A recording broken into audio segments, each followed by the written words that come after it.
Tava falando com o pessoal aqui já, introduzindo aqui, falando que você... Vou deixar fazer a apresentação então, né? O César, o pessoal está começando a entrar.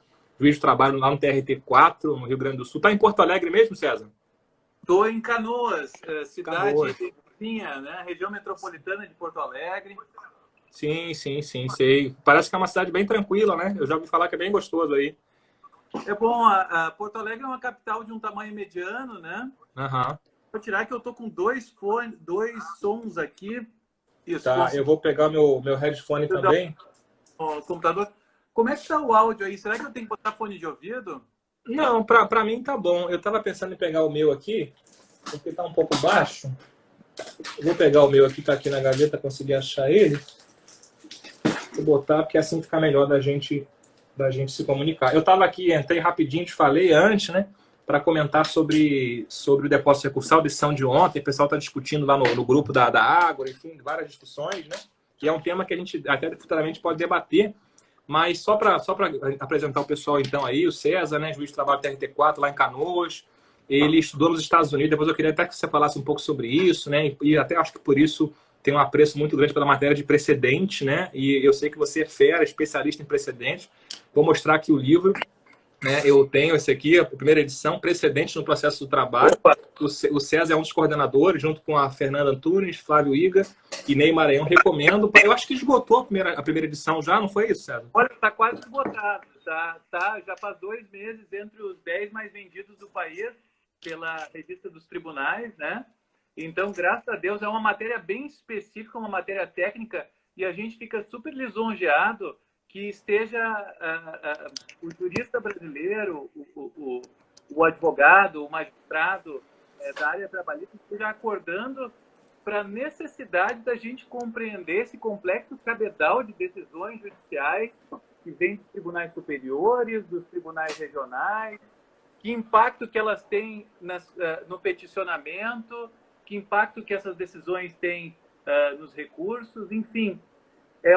Acaba sendo que é um emaranhado, não basta apenas lançar uma ideia, uma arguição de direito numa petição e aguardar, jogar a sorte, por assim dizer, esperar que caia numa turma favorável, porque ao final e ao cabo existem mecanismos que isso só vai, às vezes você está defendendo uma tese minoritária, isso só vai procrastinar o processo, enfim. Sim, dentro dessa complexidade, muito legal que essa matéria esteja se tornando bem estudada pelo jurista brasileiro. Sim. Fala. Você fez o jabá da nossa obra mais recente, aí, a obra coordenada com os colegas sobre essa matéria, né? E que você vai ter uma nobre participação. Sim, a segunda edição está vindo aí, eu vou contribuir com um artigo, estou quase finalizando ele, vai ser sobre precedente no do Supremo Tribunal Federal, né, justamente, e aí discutindo as possibilidades, alguns temas que eu até separei para ouvir sua opinião também hoje aqui, né? Então, assim, a segunda edição e esse livro, assim, eu não estou falando que estou falando contigo aqui ao vivo, não.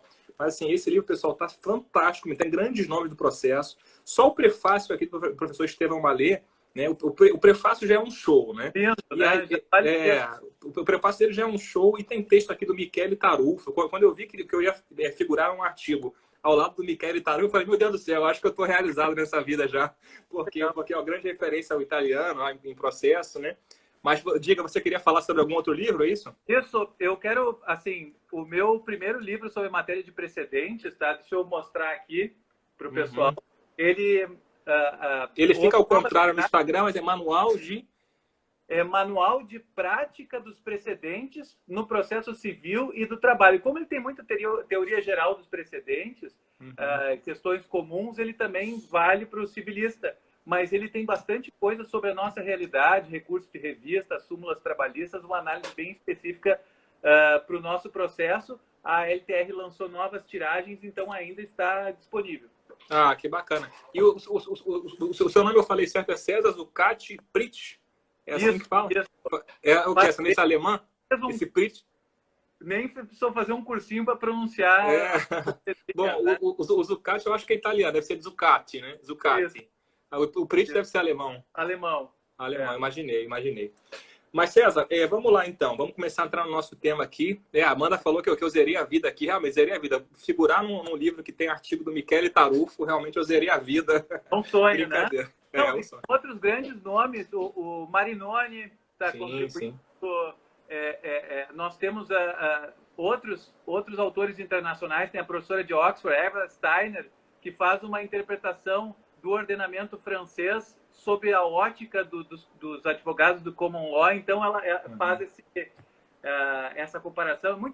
O artigo 2 ministros do TST, enfim, está muito legal esse livro. Muita gente boa, muita gente boa. E eu vou entrar de gaiato nesse navio aí. Nomes aí dos processualistas da nova geração. Inclusive, eu acabei de encomendar ontem o seu livro, já fazendo propaganda também. Não tem um aí para mostrar. Você já deve ter mostrado. Ele tá aqui, tá meio longe aqui. Eu teria que tirar o fone, depois eu pego para mostrar. Mas deixa eu te falar, vamos começar a conversar o nosso tema então, que é o tema de precedente. Então, eu separei aqui alguns tópicos para te perguntar, né? Conforme eu escrevendo esse artigo, alguns pontos até eu vou adiantar aqui pro pessoal que eu até repensei, né? Até alguns conhecem meus posicionamentos lá no manual e tudo. E pensando melhor, refletindo alguns pontos, eu até mudei de opinião com relação a alguns temas. Eu queria te ouvir, né? Você como especialista vai ser muito bom para ver se a gente concorda ou se discordar. Vamos debater, porque, assim, mesmo que a gente concorde ou discorde, isso não é o mais importante. Claro.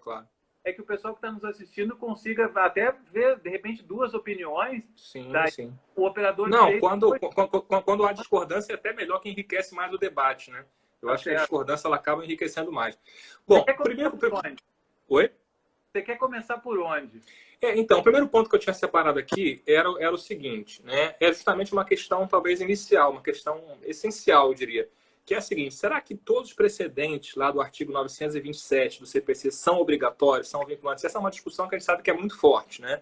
Então, só para lembrar o pessoal, o 927 é aquele artigo do CPC que prevê lá que os juízes e tribunais devem observar ou observarão, né? E aí vem a ação do Supremo Tribunal em controle concentrado de constitucionalidade, decisão, por exemplo, que esteja anunciada em súmula vinculante, enunciado de súmula vinculante, decisão de repercussão geral do Supremo, decisão de recurso repetitivo, decisão de RDR e AC e também a decisão do plenário de qualquer tribunal, né? Basicamente esse é o rol, né?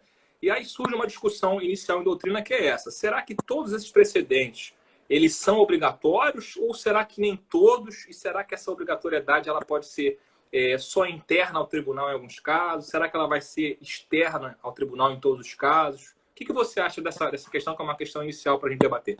Olha só, em primeiro lugar, dizer que isso não é uma questão muito simples. Tem gente muito boa, inclusive já vi em votos ministros do TST, já vi em votos de desembargadores aqui do meu tribunal, chamando aqueles que não são dotados de reclamação, que eles estão no 927, mas não estão no artigo 988, que é aquele artigo do CPC que fala dos precedentes que são protegidos por reclamação constitucional, eles dizem que são persuasivos. Mas aí a gente ficaria com uma antinomia tremenda, porque eles estão num artigo que tem no caput e coloca todos no mesmo rol, dizendo que os tribunais deverão observar. Uhum. Eu estaria eviscerando a força daquele artigo. Eu acho, e tem boa doutrina que nos acompanha nesse pensamento, que existem diferentes graus de vinculatividade. E a gente pode pensar pela vinculatividade pelo efeito que tem. Aqueles 3 incisos do topo ali do artigo 927, destacando-se aí controle concentrado de constitucionalidade, repercussão geral, os incidentes de recurso repetitivo, incidentes de assunção de competência, enfim, eles são protegidos por reclamação. Mas as súmulas, salvo a súmula vinculante do Supremo, que tem poucas no país até o momento, né, também protegido por reclamação. Aí nós temos uma segunda categoria, que tem alguns gatilhos processuais protegendo, né? Os gatilhos mais comuns são a súmula impeditiva de recurso. Então, claro, falando tecnicamente aqui, a súmula não é o precedente. A súmula é uma frasezinha que resume, geralmente mal, um precedente. A gente pode até explorar essa distinção em súmula, precedente e jurisprudência. Eu acho que é legal para o pessoal visualizar, porque é o que mais é o que mais gera confusão. Mas então, essa segunda categoria, ela está no mesmo rol que era para ser obrigatório, mas ela tem menos força, porque não tem a tal da reclamação. Se não botasse a reclamação constitucional, ninguém respeitaria precedente nenhum, o pessoal ia olhar para o seu próprio umbigo, não, mas é o meu entendimento, porque nós temos uma tradição muito forte de independência judicial, e essa independência judicial foi durante muito tempo levada a um extremo. Puxa pela memória lá, Plano Collor, o RV, ações que foram... Houve milhões de processos absolutamente idênticos, mas como não havia um mecanismo para que afunilasse isso na cúpula, todos os processos passaram anos subindo de instância em instância até chegar no Supremo para serem carimbados com aquele entendimento repetitivo. Então, o tema é essa, só que alguns têm mais força, outros têm menos força. Qual a sua... Bom, depois das súmulas ali do inciso 4º, nós temos as decisões plenárias. Eu também andei matutando sobre isso e amenizando um pouco o meu entendimento. Eu costumava pensar que o 4 e o 5, ou seja, as súmulas, que tem aquela força da súmula impeditiva de recurso, e as decisões plenárias têm a mesma força. Mas as decisões plenárias têm muito menos gatilhos processuais que as impõem do que as súmulas. As súmulas, então, têm um pouquinho mais de força. Mas no meu livro eu defendo 3 categorias. O precedente aí usaria a expressão vinculante em sentido estrito, aqueles que têm reclamação.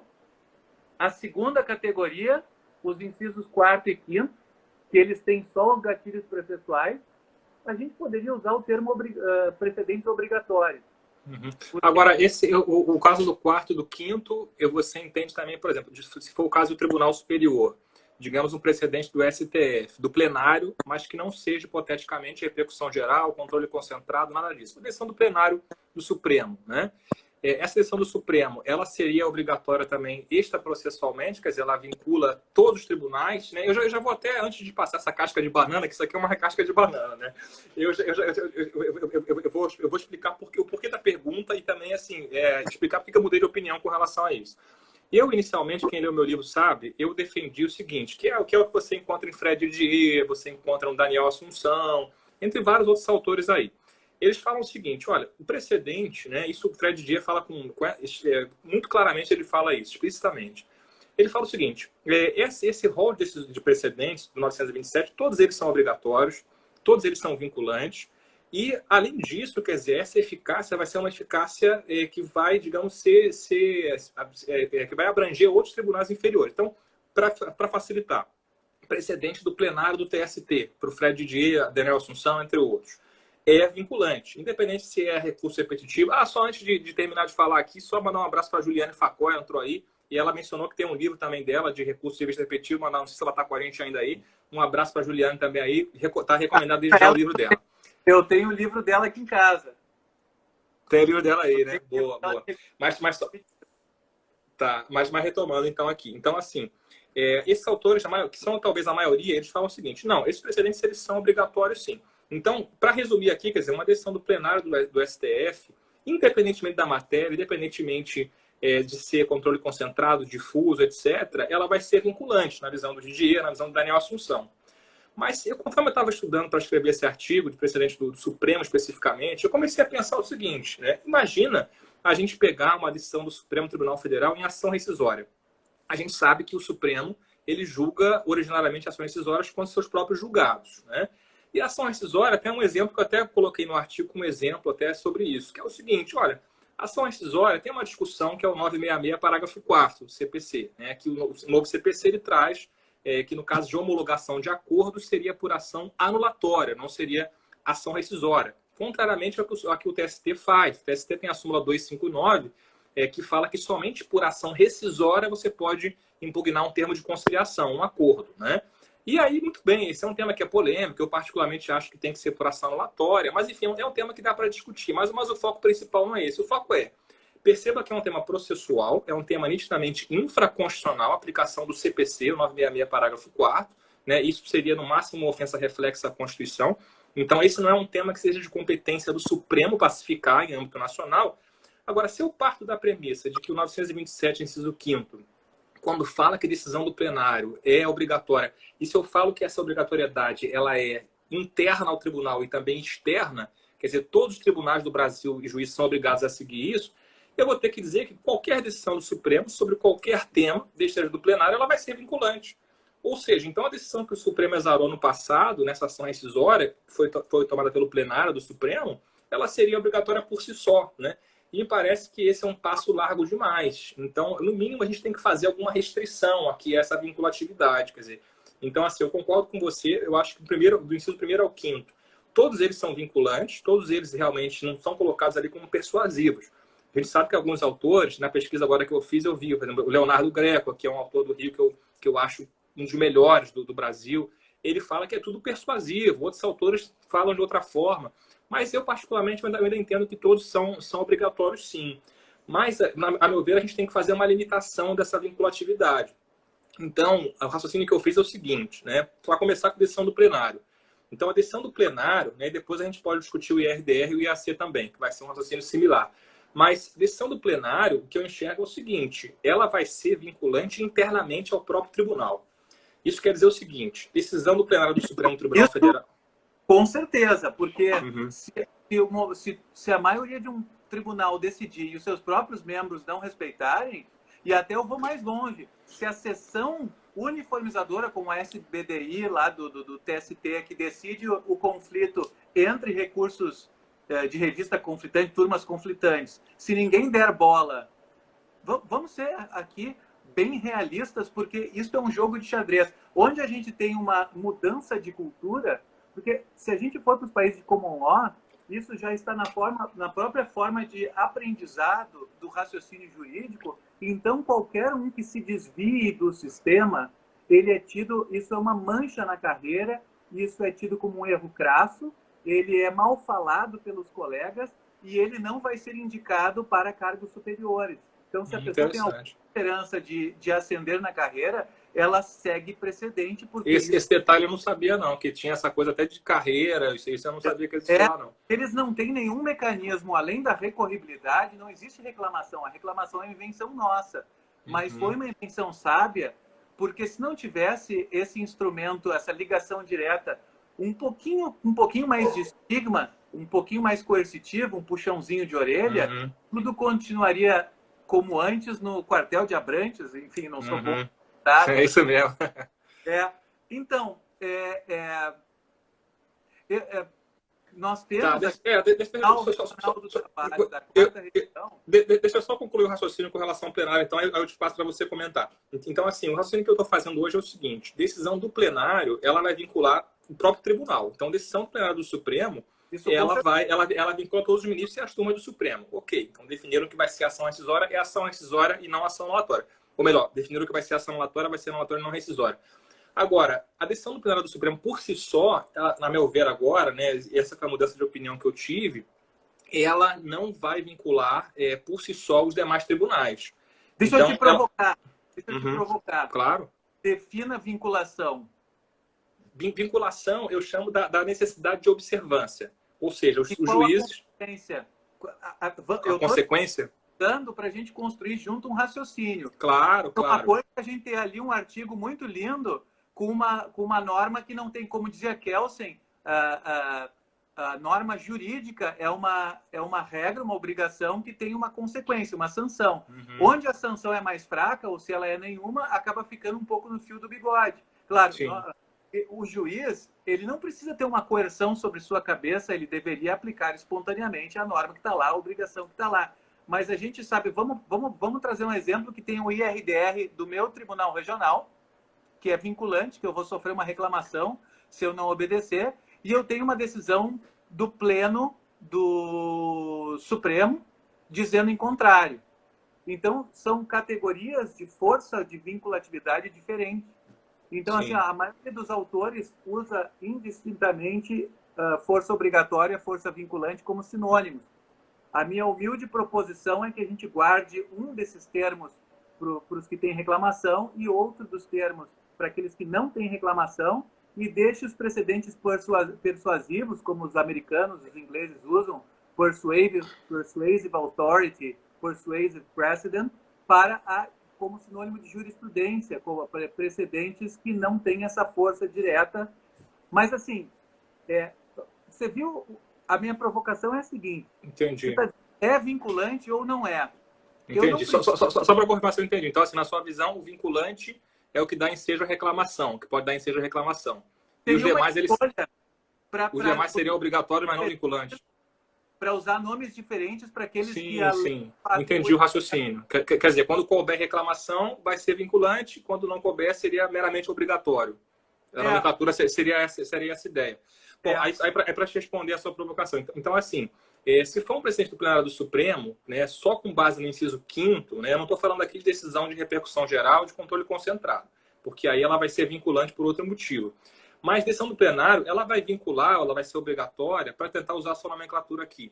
Ela não seria vinculante no sentido ao próprio Supremo, porque os ministros, é claro, se o ministro monocraticamente julgar contra a decisão do plenário, é claro que vai caber o recurso de agravo interno, eventualmente, para o plenário ou para a turma, né? Então, mas não caberia reclamação. Então, se o nome vinculante ele está associado à reclamação, nesse sentido não seria vinculante. Mas eu até entendi o seu raciocínio, acho que faz muito sentido. Mas assim, eu vou usar aqui de forma indistinta, tá? Tanto vinculante como obrigatório. Então, assim, o que eu quero dizer ele vai ser obrigatório no âmbito do próprio tribunal, tá? Então, isso quer dizer que, eventualmente, o Tribunal Superior do Trabalho, um Tribunal Regional do Trabalho, ele pode julgar, diferentemente da decisão do Supremo, do plenário do Supremo, em ação rescisória. Por quê? Porque a decisão do plenário do Supremo em ação rescisória, o inciso 5º, ele vincula só o próprio tribunal, uma eficácia vinculante interna. Porque se eu não fizer essa restrição de vinculação interna, na prática eu vou estar dizendo o seguinte: olha, o Supremo, qualquer decisão, até em matéria infraconstitucional, ela vai vincular todos os tribunais, quer dizer, então isso fora da competência constitucional do Supremo. Por mais que a gente esteja num sistema de precedentes vinculantes, a gente tem que buscar a ratio decidendi, claro, quer dizer, o fundamento determinante da decisão. Por mais até que o Supremo esteja certo em dizer que cabe ação anulatória e não ação rescisória, essa é uma questão processual, né? E até no âmbito civil, por exemplo. O tribunal competente para apreciar isso é o Superior Tribunal de Justiça, quer dizer, eu não posso subtrair essa competência do STJ, né, e transferir uma competência constitucional do STJ para o Supremo. Né, porque, perceba, o sistema de precedente é um sistema que é importante, eu concordo com você, eu acho que, em primeiro lugar, tem que ter uma mudança de mentalidade, de cultura, como você falou, é muito importante isso, quer dizer, o juiz não vai ser voluntarista e deixar de seguir o precedente porque ele quer. Mas, por outro lado, também, a gente tem que reconhecer que é um sistema bastante centralizador. Né? Então, se é um sistema centralizador, se é um sistema que até a gente pode discutir futuramente a democracia desse sistema. Você tem a mesma preocupação que eu de limitação do poder, porque Isso. Se de um lado não pode haver uma pulverização excessiva, também não pode haver uma centralização nada republicana de colocar na mão de 11 o controle de todos os processos do país. Exato. No próprio Corte Americana isso não acontece. 99,9999% dos processos acabam em segunda instância, acabam nos tribunais regionais federais, que são os circuit courts, ou acabam na segunda ou terceira instância estadual, né? Aí tem vários Perfeito. nomes, o seu nome. São 100, 200 processos por ano só que chegam na Suprema Corte Americana. Eles realmente se preocupam em escrever um novo capítulo do direito no país. Eles não se preocupam. Aqui vai subindo habeas corpus, quando vê, está no Supremo. Né? Recurso extraordinário, qualquer tema, vai chegando lá e conforme as circunstâncias, eles vão dizendo que tem repercussão geral ou não. Isso é um problema que eu ia falar lá na frente, o problema da função uniformizatória do TST. Mas vamos atacar aqui com a questão do Supremo. Sim, a sim. preocupação é muito válida. Eu tenho um pouco de dificuldade de enxergar essa limitação. A sua motivação é totalmente fundada. Eu não sei se eu concordo com a limitação doutrinária de dizer que... Porque eu tenho o artigo 926, que diz que todos os tribunais do país devem produzir jurisprudência coerente e uniforme. Então, se eu tenho uma decisão do Pleno, que é o tribunal mais elevado do país, eu deveria ao menos tentar decidir em harmonia. Então, dizer que... Porque o STF, quando ele decide dessas coisas, ele não fugiu da sua competência. Eu dei uma espiadinha na decisão e, se fosse fora da competência, até seria nulo, né? Não ia ter quem dissesse que é nulo, mas, enfim. É porque foi um acordo num processo trabalhista que teve um agravo de instrumento para o Supremo, e eu acho que a empresa Walmart, se eu não me engano, fez o acordo lá no Supremo. Então, quem teria o poder... A competência para julgar a rescisória é o Supremo, É por essa filigrana processual, não é por causa da matéria, é porque o processo chegou, quem homologou o acordo foi lá. Então, assim, eu acho que nós poderíamos sair por uma interpretação mais refinada da ratio decidendi. Eu limito o âmbito que vai ser daquele padrão decisório que vai ser replicado nas decisões futuras. Claro, olhando pelo nível da eficácia, automaticamente já tem uma força muito mais branda o inciso 5, porque eu tenho muito pouco para impor o inciso 5. Eu não tenho a questão da súmula impeditiva de recurso, certo? Eu não tenho o julgamento monocrático pelo relator no artigo 932, eu não tenho a possibilidade de dar uma procedência ou improcedência liminar como no artigo 332, é bem mais fraco. Eu praticamente fico só com o dever de coerência do artigo 926. Não, isso que você coloca com relação ao 926, assim, realmente, a jurisprudência tem que ser estável, tem que ser coerente, tem que ser íntegra. Mas, eu sempre disse isso, quer dizer, até o presente momento, até semana passada, eu defendia exatamente isso. Até a Juliana falou que concorda com você. E eu pensava igual você, igual ela também, quer dizer, eu pensava no seguinte sentido, quer dizer, plenário do Supremo Tribunal Federal, qualquer decisão vai ser vinculante. Mas, quando a gente pensa, né, é só essa reflexão, quer dizer, será que o Supremo ele pode uniformizar a jurisprudência, ele pode impor, né? E perceba, porque nesse caso seria, se a gente parte da premissa de que é vinculante, como parece que é obrigatório, o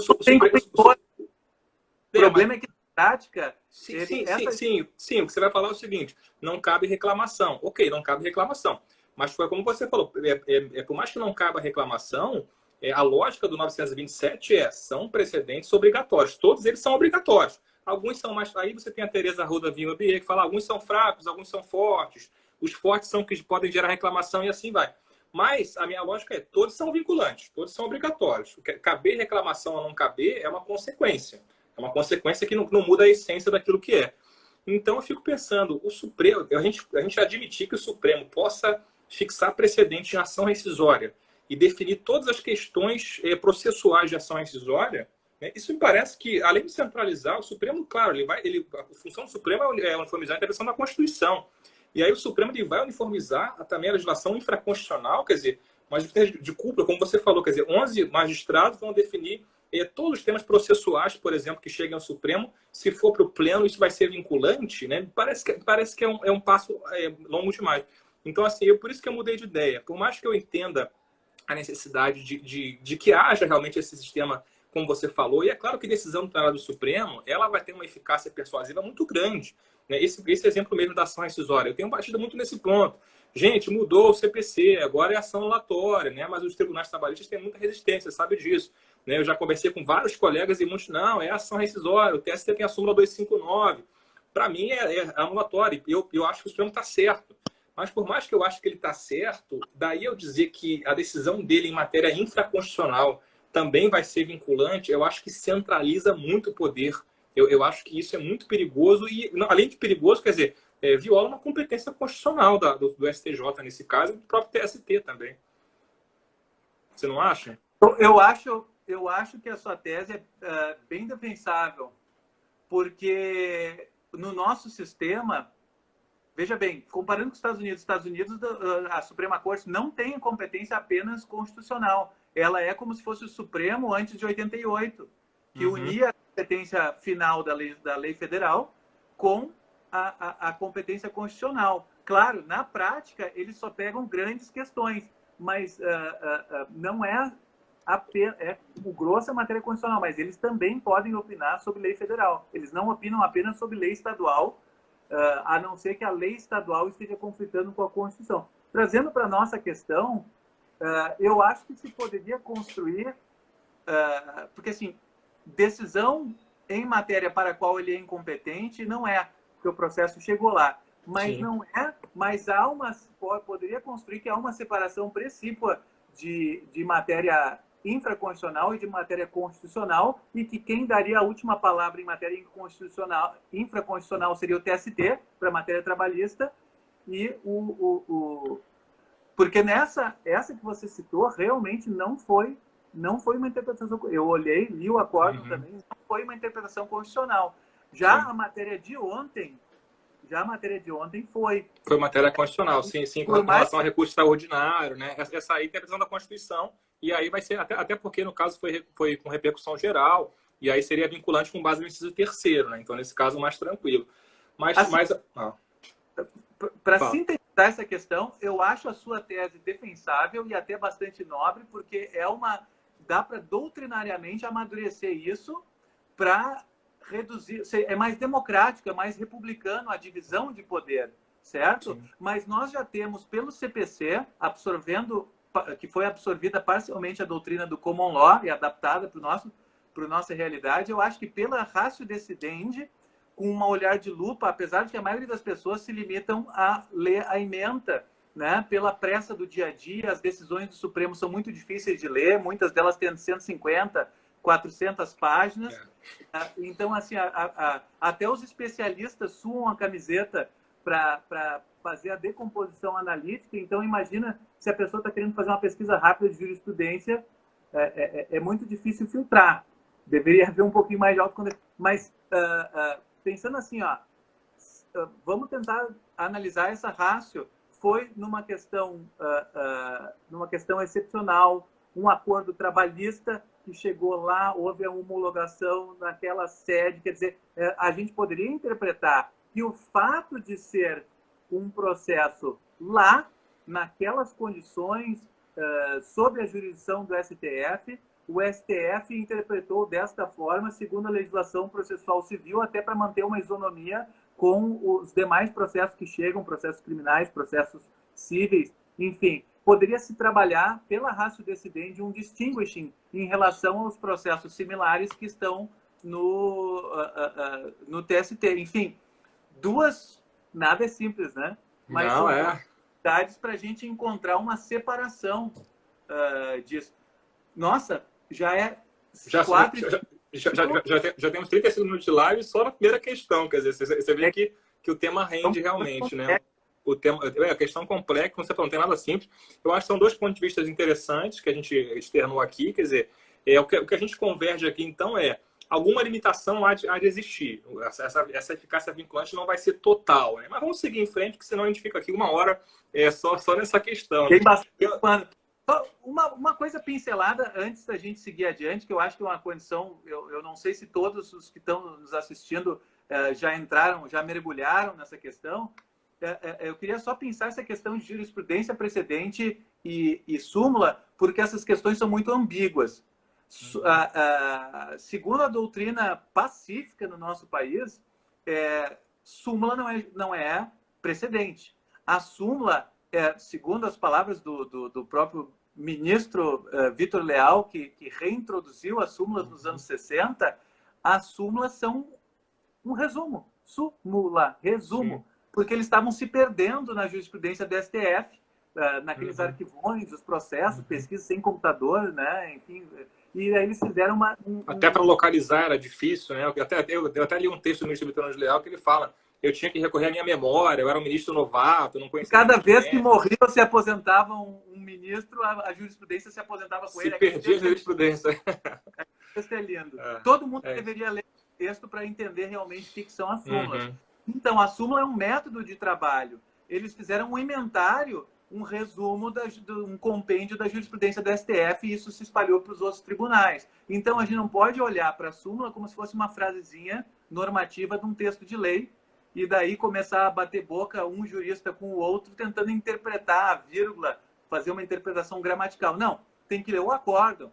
A súmula geralmente não é feita em cima de um acórdão, ela é feita em cima de uma corrente jurisprudencial. Então, a pessoa Na página do TST, aliás, está muito bem isso.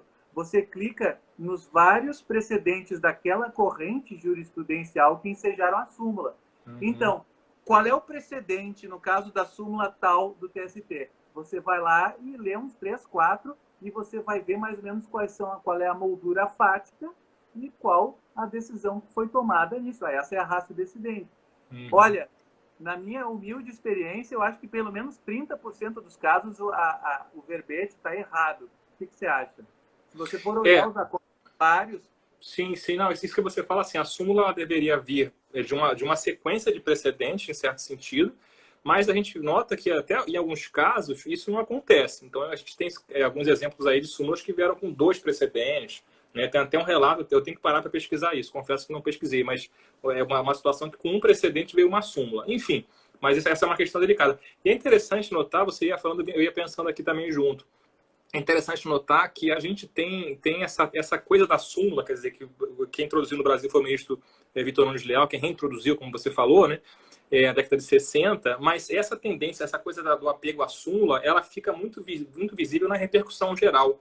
Porque como o Supremo implantou a repercussão geral, até a de ontem a lição de ontem é um exemplo, ele fixa teses. Né? E a tese da repercussão geral, ela acaba se aproximando muito mais a uma súmula, né? Quando, na verdade, esse é até um tema que a gente pode discutir também, eu acho que não estava nem aqui no nosso programa aqui para debater isso. Você lembra esse até tem a ver com a questão de saúde que a gente está vivendo agora, eles desengavetaram aquele da responsabilidade objetiva no Código Civil para acidentes, para indenização. Artigo 927, parágrafo único. Eu estou para me lembrar qual é o tema, mas eles ficaram brigando, o ministro Lewandowski e o ministro Alexandre de Moraes, porque um queria dizer que só teria responsabilidade objetiva se fosse exposição permanente ao risco. Enquanto que o ministro Lewandowski disse, não, mas só um pouquinho, aí nunca vai ser, porque nunca é permanente, vai deixar muito difícil. Né? E aí eles negociaram uma palavra, ficou, para não ter que tirar essa referência, eles colocaram como habitual. Ou seja, agiram como se legisladores fossem pensando nas palavrinhas do texto, como eles sabem que 90% dos juristas vão olhar para o texto, cara crachá, e vão aplicar a literalidade do texto. Enquanto que, na realidade, eles teriam que ter pego o caso piloto deles e visto, no caso piloto deles, era habitual, era permanente, era esporádico, eles teriam que ter trabalhado e resolvido o caso piloto, né? Sim. Não, e essas teses de repercussão geral, então, assim, o Supremo ele incorporou tanto a súmula que a repercussão geral ela virou uma súmula, de certa forma. Se você pegar as decisões, ela vai virar súmulas, quer dizer... Passou batom, mudou de nome e virou uma súmula. Então, na verdade, você poderia compilar, né? Quer dizer, e é muito complicado porque eu estava testando bastante isso, né? Só antes aqui comentar aqui, o doutor Luciano mandou aqui, o professor Malê tem um livro sobre interpretação de decisões judiciais, um livro antigo, né? Tem um artigo também dele que eu li agora para fazer esse, que é sobre aplicação retroativa da jurisprudência, né? E o Roberto Gago, juiz aqui do Rio também, ele falou que decisões que geraram a súmula 330 do TST. Realmente eu não conheço. Talvez seja essa súmula que tenha sido editada sem precedente, né? Mas, enfim, o que a gente nota, quer dizer, é que eles equipararam a repercussão geral à súmula. Então, isso é complicado porque tem vários autores, né? Alguns deles que falam isso, por exemplo, aqui o Aloysio Castro Mendes, que é um aqui do Rio, tem um livro sobre RDR. O próprio Daniel Assunção, se não me engano, fala isso também. Eles defendem o seguinte, olha só, para eu saber o que vincula no precedente, eu tenho que saber quais foram os fundamentos que foram acolhidos. E essa é uma outra dificuldade que a gente tem, como você colocou muito bem. Né? Vou dar um exemplo aqui paradigmático, né? Um exemplo que todos nós somos afetados. Responsabilidade subsidiária da administração pública, né? Súmula 331. Né? Esse foi um tema que saíram um monte, vários acordos, ADC 16, 2000. Acordam. Exatamente. Não, só para ser mais fiel, são 355. Eu sei porque eu vi ele hoje. Então, assim, é um acórdão longuíssimo, né? E aqui, claro, a gente está função... Você montou uma tabelinha, você fez uma tabelinha com o nome dos ministros, vendo o que cada um deles... Olha, eu não cheguei a fazer tabelinha, mas assim, a minha preocupação ali era com relação ao ônus da prova. Por quê? Porque a gente sabe que eles fixaram a tese lá, né? Que é uma tese, a administração pública não responde automaticamente pelo inadimplemento, né? Criou esse instituto da responsabilidade automática, que é algo que não existe, nenhum livro de direito processual existe isso. Mas, enfim, colocaram lá. E eu fui tentar investigar, né? por quê? Porque a gente sabe que no Supremo começou a ter muita reclamação no Supremo, e aí, de acordo com o gabinete que caía, alguns ministros eles achavam que não podia ter a inversão do ônus da prova, e outros ministros diziam que podia ter a inversão do ônus da prova. Para mim é muito claro que poderia ter a inversão do ônus da prova, sim, até à luz da teoria da aptidão para a prova, quer dizer, quem tem a documentação toda, a fiscalização do contrato administrativo é o Estado, é o ente público, né?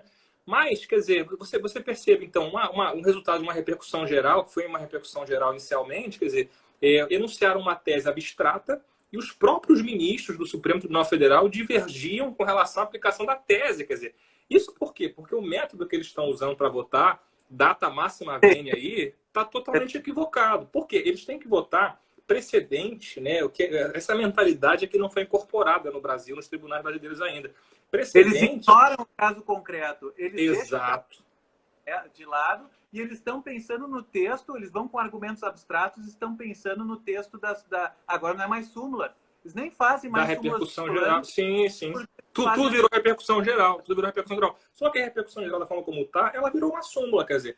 Então, uma súmula, e daí também a preocupação de restringir, que eu falei, edição no plenário, não pode ser também assim, porque se a gente começa a ampliar, já é um sistema centralizado, já é um sistema em que eles fixam a tese, às vezes, sem considerar o fundamento. Esse acordo, então, da responsabilidade da administração pública na terceirização, é um acordo em que você vê lá, cada um fala uma coisa. Um ministro cita a doutrina francesa, a doutrina italiana, alemã, são coisas... Depois o relator vai publicar, o relator designado, que a ministra Rosa Maria perdeu, né? E escolheram, acho que foi o ministro Fux. E o ministro Fux não mudou o voto dele, já estava pronto, para refletir o que a maioria decidiu. Ele não fez uma síntese. O voto dele foi o voto dele, não tinha nada. Não ajuda em nada para compreender o que foi decidido, ler o voto majoritário. A pessoa tem que ler um por um ou assistir...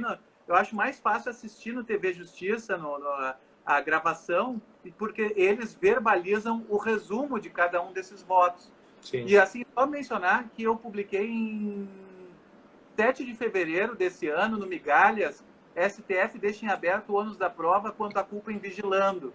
SBDI do TST entende que o ente público é que detém a aptidão da prova. Se o pessoal quiser pesquisar... Sim. Não, esse termo TST, ele veio a dizer, então, que seria da administração pública, ônus da prova, mas isso depois de muita confusão. E eu nunca ouvi por nada desse tema, isso tem que fazer uma pesquisa mais recente agora, desse sonho mais recente. Mas eu não ouvi por nada, César. O acórdão foi publicado, a decisão da SBDI foi publicada agora, acho que essa semana, e era de dezembro, né? Eu acho que foi em dezembro o julgamento. Só que nesse meio tempo, mais um complicador e entra na questão na força da SDI. E aí nós entramos no buraco negro da jurisprudência do TST. Para que se deixa eu só fechar então com relação à reclamação para não atropelar um tema no outro.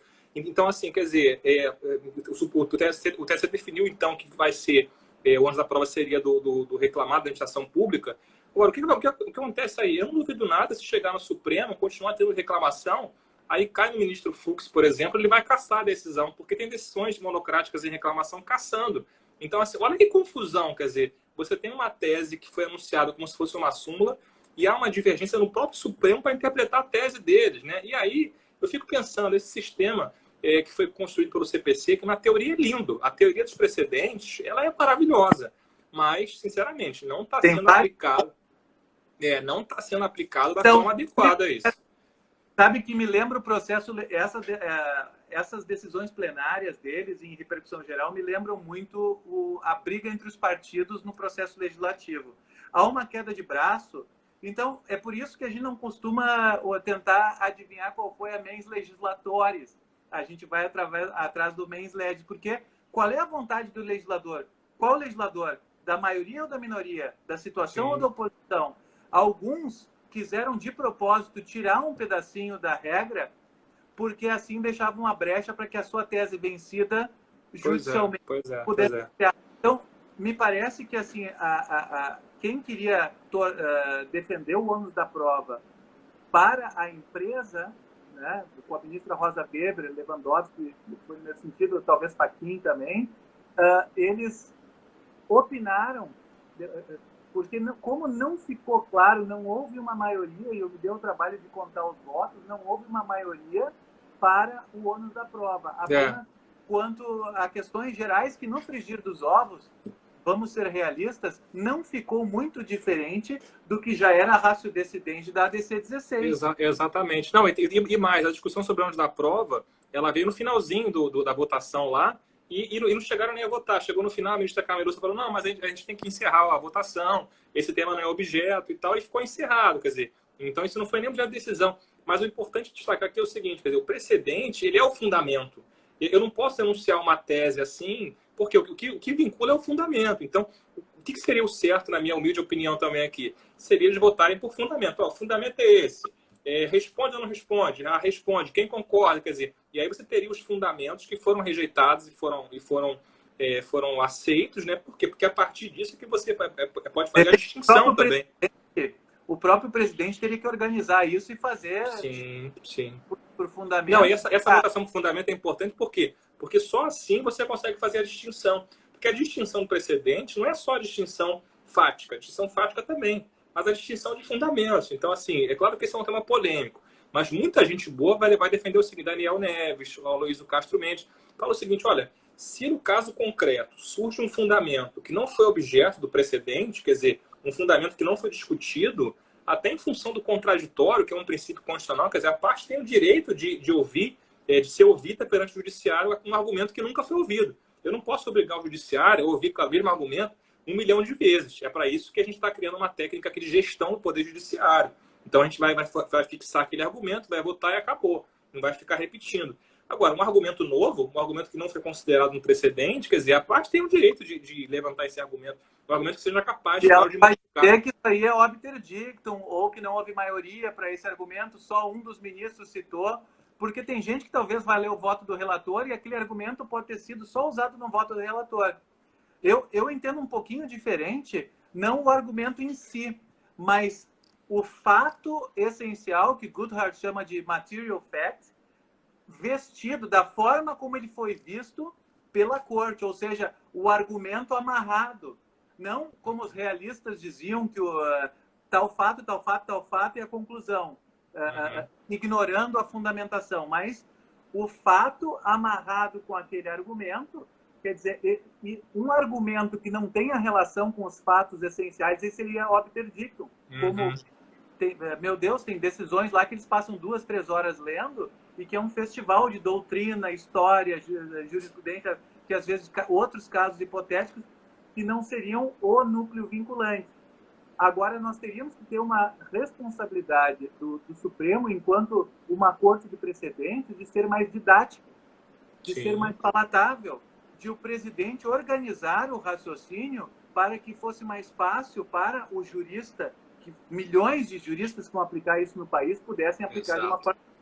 E você viu a bagunça que foram os embargos declaratórios, né? O ministro Alexandre de Moraes, achando que dava para inferir ali do que foi dito a questão do ônus da prova, tentou e foi rejeitado expressamente. Quer dizer, se havia uma minoria no julgamento principal, houve um pessoal coluna do meio que acabou se grudando com essa minoria e formou maioria para rejeitar expressamente aquela tentativa do ônus da prova. Então, nós temos isso claramente. Sim. Não, posso falar um probleminha do TST? Esse mesmo acórdão aí, essa mesma questão, ele já ilustra um problema do TST. Mas nós tínhamos antes falado, a gente tinha feito um esboço do que iríamos falar. A gente fez um esboço aqui, mas o tema é tão rico. O tema é tão... Dava um curso de 8 horas. Dava. Não, o tema é tão rico, tão interessante. É uma boa ideia. Até a Joyce mandou aqui, faça uma parte 2 aqui, de repente até a gente pode combinar alguma coisa. Mas assim, o tema é tão... Você tinha tópicos lindos aqui para a gente debater. Sim, eu separei aqui vários temas aqui. Até o Rodrigo também está aqui, o Rodrigo Trindade, lá do Revisão Trabalhista. Um abraço para o Rodrigo também. Mas enfim, o tema é muito rico, né? O Rodrigo do Sul também, seu colega de tribunal aí, né? Mas o tema é riquíssimo, né? Você vê que a gente separou aqui, acho que uns 6 tópicos, a gente conseguiu falar 2 só, e mesmo mas assim... Esse tópico, vamos ficar só, por exemplo, desse acórdão aí da terceirização, a gente pode já responder mais duas perguntas que você tinha listado. O sistema de precedentes é democrático? Aí a resposta é: depende. Depende de como seja feito, né? O sistema de precedentes feito de uma forma árida, de uma forma superficial, com cara crachá, cara crachá, cara crachá na súmula, na ementa ou na tese, ele acaba virando uma ditadura do tribunal de cúpula. Exato. Agora, se nós limitarmos o tribunal à sua... Você está propondo uma limitação à competência, uma limitação interessante. Mas, partindo do que já está positivado no CPC, se nós limitarmos estritamente a ratio decidendi, aos fundamentos determinantes, já reduz muito o poder dos tribunais e liberta muito mais os tribunais inferiores para exercerem sua independência de julgar, independência republicana, democrática, de pulverizar nacionalmente o poder de julgar. Então, nesse caso aí, por exemplo, o TST usou o seu poder de não... Como é que eu vou te dizer? Ele não permitiu uma compreensão extensiva da decisão do Supremo e, com isso, ele deixou mais democrático esse processo. Ele firmou o pé e observou muito acertadamente, nesse acórdão da STI, eu acho até que eu tenho o número dele por aqui, mas eu não vou... Foi publicado agora. Tá, enquanto você procura, deixa eu aproveitar e falar um pouquinho sobre isso também, que o nosso tempo tá... O tempo voou, é impressionante como o tempo voou aqui, né? Nós temos 7 minutos aí. Mas então, rapidamente aqui. Então, assim, concordo, né? Eu acho que essa minha preocupação também de restringir, ela vem nessa ideia também que você falou. Quer dizer, é um sistema que acaba, assim, por natureza, é um sistema um pouco antidemocrático, digamos assim, porque ele tira um pouco do poder do juiz, mas é natural que isso aconteça. Por quê? Porque é claro que a gente também não quer um sistema de loteria judiciária, como dizia o ministro Vitor Nunes Leal. Quer dizer, a gente não quer um sistema em que dois casos iguais sejam julgados diferentemente. Quer dizer, isso traz segurança, isso é ruim para todo mundo, isso é ruim para o judiciário, é ruim para o cidadão, é ruim para as partes. Mas também, quer dizer, eu criar um sistema, como você falou, em que simplesmente o Tribunal Superior enuncia teses, né? Muitas vezes sem abordar certos fundamentos. Porque isso é importante também, quer dizer, até pelo sistema do Código, né? A formação do precedente, ela tem que observar todo um cuidado com o contraditório. Então, audiência pública, debate, os argumentos têm que ser todos rebatidos. E o que a gente vê na prática não está sendo isso, né? Então, assim, é um sistema que é muito interessante, eu acho que tem um potencial muito bacana o sistema de precedente no Brasil, tem um potencial muito grande, mas não está sendo muito bem aplicado na minha visão e alguns pontos realmente eram cuidado. Só para encerrar a minha participação, né? A gente tem 6 minutos aqui, depois eu te passo e você fala à vontade aí. Só para fala. Felipe, aqui, ó, tem a Andréia Maria Zatar, disse precisamos de um curso e falou reabre a live. Não sei, de repente a gente faz mais uns 15 minutinhos, se for o caso. Pode ser, para tentar encerrar. Agora 15 minutinhos eu acho que a gente não encerra, não. Eu acho que do jeito que a gente falou aqui... Se bem que isso aí, essa conversa dá umas 8 horas. Dá, se a gente deixar aqui, a gente vai até de madrugada aqui, porque tem muito assunto. Mas eu vou te dar só um argumento aqui mais, para tentar te convencer dessa limitação. Daí, como você é um cara que é referência em precedente, se eu te convencer, eu estou com meio caminho andado para convencer o resto do Brasil. Então é o seguinte, 927, né? Uma interpretação, fora a interpretação que eu fiz teleológica, então de restringir o plenário internamente, né, por essa questão de competência, um outro argumento que eu vou te dar, que é o seguinte, interpretação literal e lógico-sistemática. Se a gente observar, estou com o dispositivo aqui aberto, se a gente observar o 927, né, o inciso primeiro ele fala decisões do Supremo em controle de constitucionalidade. Ele não faz nenhuma restrição a qual tribunal. 2, súmulas vinculantes, sem nenhuma restrição. 3, IAC e RDR, recurso extraordinário repetitivo, recurso especial repetitivo. Não menciona para qual tribunal está vinculando. Fala que vincula, fala que é obrigatório. Quando chega no 4º, mesma coisa. Tribunais devem observar a súmula do STF, matéria constitucional, do STF, matéria constitucional. Quando chega no inciso 5º, vem uma expressão que não vem nos demais incisos, que fala assim, a orientação do plenário do órgão especial aos quais estiverem vinculados. Ou seja, aqui, aos quais estiverem vinculados, isso eu tenho que extrair algum significado disso. Isso quer dizer que se nos demais, se nos incisos anteriores, então a eficácia vai ser externa, ela vai ser geral, porque não há restrição, no 5º ele quis restringir, tanto é que ele falou aos tribunais que estiverem vinculados. E aí a gente pode interpretar isso, olha, é o tribunal que o juiz está vinculado. eu sou juiz da primeira região, eu sou vinculado ao TRD da primeira região. Eu não sou vinculado, por exemplo, ao Supremo diretamente, eu sou vinculado ao TRT. Então, quer dizer, uma interpretação teleológica e também gramatical, lógico-sistemática, ela vai dar a mesma conclusão, quer dizer, que eu teria que restringir e se harmoniza com isso que a gente falou, de buscar uma limitação até em função de uma democracia maior na condução dos precedentes. Mas eu já falei demais já, a gente tem 3 minutinhos aí, fica à vontade aí, eu não sei, eu acho que a gente vai ter que, depois disso a gente vai ter que marcar outra. Olha só, se quiser aí para encerrar. Eu vou jogar uma areia que me ocorreu agora, porque assim, nos tribunais de common law, toda a cúpula vincula os tribunais e os juízes inferiores. Então, há um sistema de pirâmide, um sistema hierárquico, né? E o nosso importou esse sistema. Eu estou assim tremendo a câmera porque eu tive que engatar o fio aqui, que estava quase sem bateria. Acontece. E então, por exemplo, assim, eu sempre interpretei o 927 aqui os 5 no final, aos quais estiverem vinculados. Ou seja, eu estou vinculado ao TRT4. Se eu interpretar como sendo só os desembargadores do TRT4 estão vinculados à decisão do pleno TRT4, aqui no meu TRT4 disseram que é inconstitucional aquela parte do dispositivo do acesso à justiça, que é honorário de sucumbência recíproca. Então, quer dizer, o meu tribunal decide e eu não estaria obrigado a seguir o mesmo entendimento. Não, só para esclarecer, o que eu estou defendendo aqui vincula os juízes também. Então, assim, juízes e desembargadores. Então, assim, se o pleno do seu tribunal decidiu, os juízes vinculados a este tribunal é que vão ser obrigados, entendeu? Eu acho que dá para construir. Dá para construir. Aí? É uma boa ideia. Veja bem isso aí. Nós importamos uma teoria estrangeira e adaptamos, mexemos nela muito. O CPC, ele adota metade da teoria dos precedentes. Ele, por exemplo, essa sistemática reticular de stare decisis horizontal, aqui no nosso país é muito fraca. Foi concentrada a vinculatividade em alguns poucos instrumentos muito verticalizados, né? Eu até estou estudando, estou escrevendo uma tese sobre isso. Temos 2 minutos, você entrou aqui agora, só para te avisar. Tá certo. Pode falar. Então, assim, acho bem defensável. Eu acho que nós já temos uma outra... olha, quando você publicar isso aí, eu vou ler com o maior prazer. E vai ser uma honra. Né?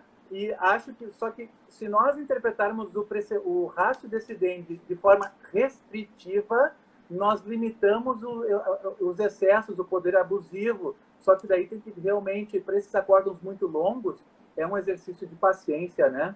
Então, nosso sistema tem alguns problemas. Não vai dar tempo de falar agora dos problemas do TST, com a transcendência, vários processos que ficam lá trancados 2, 3 anos e no final são descartados, não sobem, não são apreciados pelo TST, a questão fica sem uniformização. E esse nosso da terceirização agora, que a 4ª turma do ministro Ives disse que não vincula horizontalmente, que eles não vão aceitar a questão do ônus da prova da administração pública quanto à terceirização. Gente, eu não sei, ficamos aí, de repente a gente combina uma outra. Temos 40 segundos. O que eu posso sugerir é o seguinte, eu acho que a gente tem assunto aqui para mais 1 hora, fácil aqui, os temas que a gente tinha separado. A gente podia já deixar programado e anunciar depois outra, para de repente para a semana que vem, para não ficar cansativo para nós e para o pessoal que assiste, porque 15 minutos eu acho que não vai dar. Eu acho que a gente vai precisar de mais tempo. Vamos combinar outra? Pode ser? Vamos. A gente combina entre nós e depois a gente... Vamos deixar marcado já semana que vem, mesmo horário? Mesmo horário, mesmo bate-local, mesmo bate-canal. Então é isso, só temos 10 segundos agora aqui. César, obrigado por ter se disponibilizado. Foi um prazerzão. A honra foi toda minha, gente. Tá acabando aqui. 4 segundinhos. Foi um prazer. Um abraço. Tchau, tchau.